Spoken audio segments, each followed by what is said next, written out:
All right, it's been a while since I made a video on my channel, so I guess I thought I would again. I noticed that I have almost 4,000 views now, which is cool, and I noticed a few, I got a couple comments on my video that actually, one of my gun videos, that actually were sensible and seemed to actually listen to my video, which I never thought would really happen because I'm terribly boring and bad at these. And I just ramble on and on. But anyway, so that kind of encouraged me a little. I'd kind of just fallen out of doing videos for this channel because it didn't take off. More to the point, I think it can't take off because here's what happens. As far as I know, YouTube has an algorithm which they kind of promote videos, or like if you search results, if you search for something, it kind of governs how high your video will be in the search results. Or like if you're looking at a video about a certain topic, you'll see kind of related videos in the sidebar that people naturally tend to go click over that drive views. You won't get on any of those things if YouTube's algorithm determines your content isn't good or whatever. And probably I think the main way they do that is your like to dislike ratio. If your videos have a lot of likes, YouTube looks at you, hey, you're a good YouTuber, and we'll promote your stuff like normal. If somebody searches for you, you'll be in search results, whatever your video's about, and so on.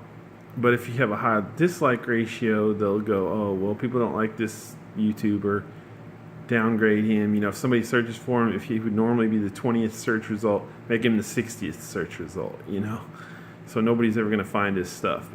So I think and if you look at my videos, most of them have a high dislikes, like 7 dislikes, 1 like or something. So I think that's just going to kill any real chance I have of the channel growing. But be that as it may, I'm going to go ahead and continue making videos, I guess. So I wanted to do a review I like to do reviews of my favorite products, just stuff I buy that I like. It could be anything, it could be a gun, could be a laptop, could be whatever. And this is one such product, and it's a JBL Flip 3, which I got it on sale for I think $60-70 at Target. I think it was around last Christmas. I've been wanting one for a long time. All this is a simple Bluetooth speaker, but I love this guy. It's just fantastic. The size, reasons I love it, the size is just about perfect, The quality of the sound is excellent, and it gets real loud. It has these nice woofers. They'll move in and out when it's playing. It gets real loud. It looks quality. It looks nice. It's a step up. Before I had like some $30. I had $30, $40 Bluetooth speakers. This is a $100 Bluetooth speaker. I think I got it for $60 or $70, but it's normally $100. You can tell the difference. If you buy a $100 item, it's going to be better than a $40 item. And this one, is it worth the difference? I think so. It's louder. The sound is real nice and rich. A couple things I really love about it, though, is a 10-hour battery life. That was a problem I didn't like with some of my past Bluetooth speakers. I think they had a 4-hour battery life or something. That's not enough. This has 10 hours, and there are ones with a lot more, and I'd like it if it had more, like a 30-hour. But I think 10 hours is a good point. I really don't notice the battery running out much. It's not a problem. I think it's good enough. Like I said, there are speakers with more battery life and so on, but another thing I really like about it, it's a little thing, you don't know till you have these, but it has, I don't even know if I can do it. It has a battery, I guess I've never actually done that before. But it shows you, I may have put it in pairing mode or something great. I don't know. Yeah, I think I did. Okay, never mind. But the thing I like about it, let me see if I can turn that off, is it has a battery indicator that I never noticed. That's what really makes the difference to me. See this? It lights up 5 if it's full battery. Right now it's kind of down, so it's like just 2. But that tells me like it needs to charge soon. It can go on 1. It's probably got another hours more. But I'll probably plug it in because I see it only has 2. When next time I have a chance, when I don't need it anyway. So I love that. It's just a little thing that you probably wouldn't even know unless you own it and use it and see how it works. But I love that when you turn it on, you get that battery life indicator. It tells you, okay, I've got fully charged if I've got 5 dots, or I've got, oh, it's getting a little low, I've got 2 dots. I mean, it's, like I said, it's just a little thing that I would never know to care about, but I love it. It's just such a huge difference maker to me. That just tells me if it's about to need a charge or not.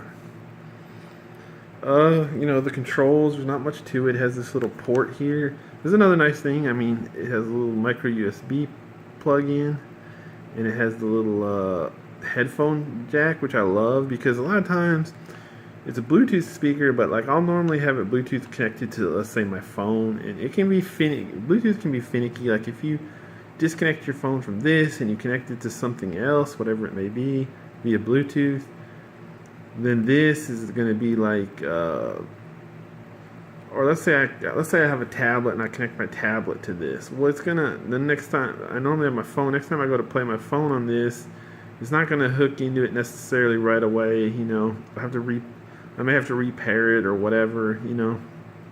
Repair, not repair. So it's just not gonna, it's troublesome basically. It's better to just leave one device, which is my phone, hooked to it most of the time, and so it remembers and it just automatically connects when I turn my phone on, music player on or whatever. Turn my phone on, it's I go to the podcast app or whatever. It's connected to this and it remembers and it knows, and they have like a bond, being about as non-technical as you get. And if I want to hook a laptop into it at some time, it just messes with it. It's not going to be as easy to hook my phone up the next time I want to. I mean, it's still easy and everything, but it's just, a little troublesome. So the point is that this little auxiliary input, I guess they're called, where you put the little headphone jack cable, is really nice because, like, for example, when I hook this to my laptop, my Chromebook actually, I hook it by a cord, and the reason I do that is just because I don't want to screw around with the Bluetooth. I don't want to Bluetooth it when I normally Bluetooth it to my phone. I want to just leave my phone as the main Bluetooth hookup and my and it just works great because I got this little auxiliary cable. It's like 8 inches or 10 inches long. I just hook that up to my laptop, and my laptop gives me loud sound, and I don't have to mess with Bluetooth. It's so nice. But the Bluetooth works really great on it. My phone, I always Bluetooth. This is my main go-to house speaker, and it's just awesome. I even had this plan at one point to I'll put different Bluetooth speakers in every area of the house, so that let's say I want to go work out in my other room, and I got my workout stuff in there, like a stationary bike and this and that. I kind of made it a workout room. I got a punching bag, this and that in there. I plugged to I had another Bluetooth speaker, a Unz Angle, I think, from Amazon, which run about $40. So pretty good for the price. I'll have that plugged in, just leave it plugged into its charger all the time. I don't know if you're supposed to do that, it might be bad for it or something, but I do. Just leave it plugged into its charger so I don't have to ever worry about it being not charged, and so I can just go in there and hook my phone up to the Unz and whenever I want, and I'll have a Bluetooth speaker ready to go in every room. And I've got these clock radios. I bought these $50 clock radios, which are kind of expensive for a clock radio. Actually, I think I got one of them for $40. They're the same brand, but they're nice in that they're Bluetooth. They have a little bit of decent speaker. I got one in the kitchen, or I used to. One in my room is it used to be my main alarm clock until I got an Amazon Echo. Now I mainly use the Echo or my phone as my alarm. So it's kind of redundant. But the point is, they were nice alarm clocks with nice speakers and Bluetooth, and you could hook your. But and I wanted to have one, something ready to go with Bluetooth in every. They plug in. I wanted to have something ready for Bluetooth or any kind of connection area. And what I discovered is that's dumb, because it's easier to just carry this thing around the house, especially since it's already Bluetooth, paired and everything, just ready to go with my phone. That's what I found. You don't need a Bluetooth speaker in every room ready to go, plugged in. Just carry this around to different rooms of the house. It's so much better. And, that's how nice this thing is. And like I said, the size is perfect. Another nice thing is it's water resistant. I don't think it's waterproof. There's a difference. But basically what it means is it can be submerged to like 1 meter for up to 30 minutes or something. There's a technical standard that it has to meet for to be called water resistant or whatever. The main point of it is I do like to listen to like podcasts in the shower. I don't take it in the shower with me, but I put it on my towel rack bar or towel bar. I don't know, whatever you hang your towel on, in your bathroom. I just actually kind of put it on there. It fits where just between the wall and the bar, it just fits, and I listen to it from there. So it can be splashed a little, and that's a nice, thing. You can take it in the bathroom without fear. It's not a big deal, but it's nice. If you go to the beach a lot or the pool, you don't have to worry about it. So, like I said, it's not something you want to throw in a pool for an hour. That probably, 10 feet underwater for an hour. But if it gets wet, it doesn't hurt. It's designed to handle that. So yeah, JBL Flip 3. Here's the one caveat I wanted to point out in this review, is that there's no possible way I can look at every Bluetooth speaker. And this one, I got it I think it was last Christmas. So time moves on, there may be much better choices now. That's the thing. I don't know. It could be that for whatever price this is going for, I think the price has come down a lot, and you usually see them for like 70 now or something. The time I bought it, they were going for a solid 100, most of the time, unless you caught a nice sale, which I did. So that's the one caveat I have a little bit of trepidation about reviewing something like this and saying all I can say is this is great, but I don't have access to all the 10,000. There may be a $50 Bluetooth speaker that's just as good as this. This may be not the best value out there, especially anymore. I don't know that. That's the thing. I don't have access. I'm not a tech reviewer. I don't look at 50 million Bluetooth speakers. So that I can't speak to. What I can say is this: out of these Bluetooth speakers I've used, and this is a nice, awesome speaker. Sound quality is excellent. It's kind of cool how these boom in and out. Actually, you can just put your hand on it and feel it. It's just kind of cool. When it's going boom, boom. It's just awesome. Great sound quality. Very portable. Take it wherever you want. Water resistant, 10-hour battery life. That battery indicator that makes all the difference, like I talked about. Can't praise this speaker enough, really. So yeah, I just wanted to make one of these great products reviews. I'm probably going to do a few more. I have a Chromebook I really like. I don't know, it does have its downfalls, but I'll probably make a great products review for it.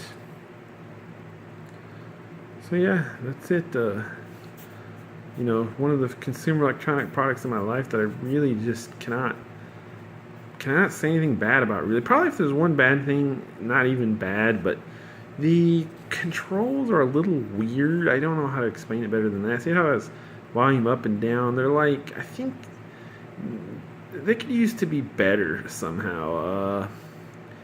And by that I mean, it's kind of weird when you turn the volume up and down. I don't know whether to press it and hold it or do individual presses to turn it up, because different Bluetooth speakers are different that way. Some of them, if you keep repeatedly pressing, it doesn't really go up correctly. You got to hold it and it will slowly go up in volume. I don't remember which kind this is even. I think it's a presser. And what happens is I'll always end up like pressing it repeatedly, even if it's the kind you're supposed to hold down, because some of them have like a delay or something. Like you hold it down and for the first like second it doesn't go up in volume. So if you sit there pressing it, it's not going to really go up in volume. See, this one is, because it's registering each time I press it.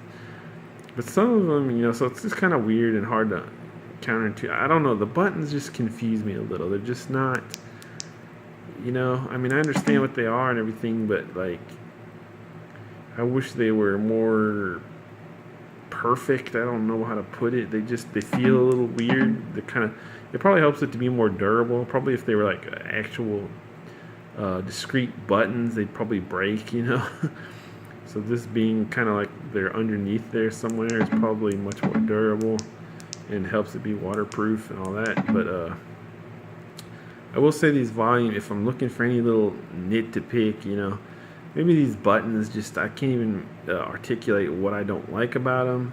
I mean, they're fine, they're good, there's no issue with them, but somehow they're just not perfect like the rest of the product is just about, well, of course it's not perfect, but But yeah, just overall, you know, I really highly recommend the JBL Flip 3. Like I said, one caveat is there may be something out there that's cheaper and better, you know, or you know, this is a year old. Maybe the hot speaker now is something else that's $50 and twice as good. I don't know.